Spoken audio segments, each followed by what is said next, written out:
I'm Victoria Carley. I live and work in Toronto. I work directly from my title and my selection of fabrics. I do no preliminary drawings. Next. This is Icarus II, the work I have in Aloft. Icarus and his father Daedalus were the first to fly, but Icarus flew too close to the sun. I am showing his wings turning to cinders and falling away. Next.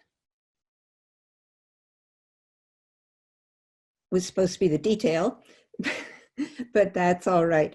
I'm also showing his heart bleeding as he acknowledges his hubris.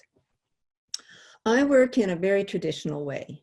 I cut pieces of fabric and sew them together. I do not print or dye my fabric, nor do I use a computer to replicate or manipulate images. What I do is work with a wide variety of fabrics, including upholstery fabrics, men's suiting, fashion fabrics, and shears. What all my fabrics have in common is that they are cheap, preferably $3 a meter. This means I am never intimidated by the fabric or the money involved. As you can see, I do not have a modern machine. I was able to buy this classic machine a few years ago. It is strong and heavy and goes forward through up to 12 layers of fabric. Next. With my title in mind, I make my initial selection of fabrics and start to do what I call mixing my pigments. I think of my fabric as my palette and the shapes I cut as brush strokes.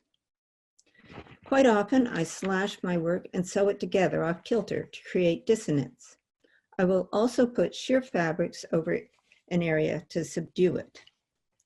From time to time, I will lay out my work, which I do in sections, and decide where to go next.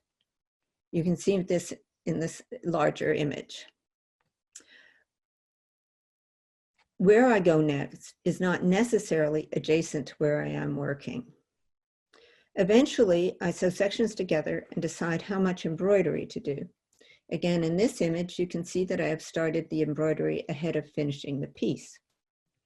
As the assembled work grows in size, I have to square it up, which usually means cutting off and throwing away several days of work. Eventually, I decide I am done, and I put on the back. Next.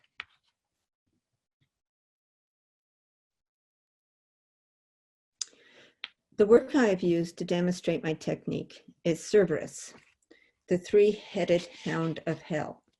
Next.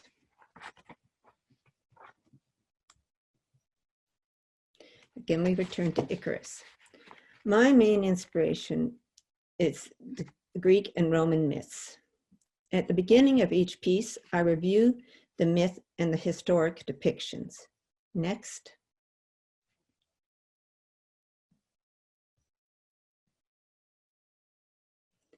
Next. I am interested in the emotional impact and moral lessons at the core of each myth, not simply the story. This is Prometheus. Next.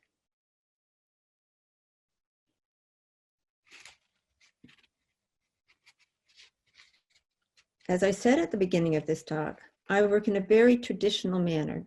I don't use fancy technology or techniques. I use my vision of the work, in this case, the harpies, my sewing machine, and my hands. I also use my willingness to toss away what does not work or is redundant. Next.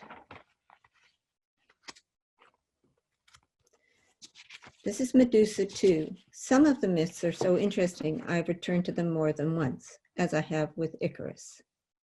Next.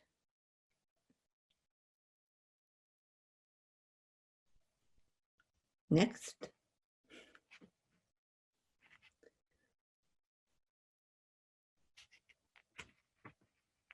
And this is the Sirens, a story that is often depicted with a completely different imagery than is found in the myths, which is why I return to this story of the myth prior to starting my work. I hope that you found this interesting, and I look forward to your questions.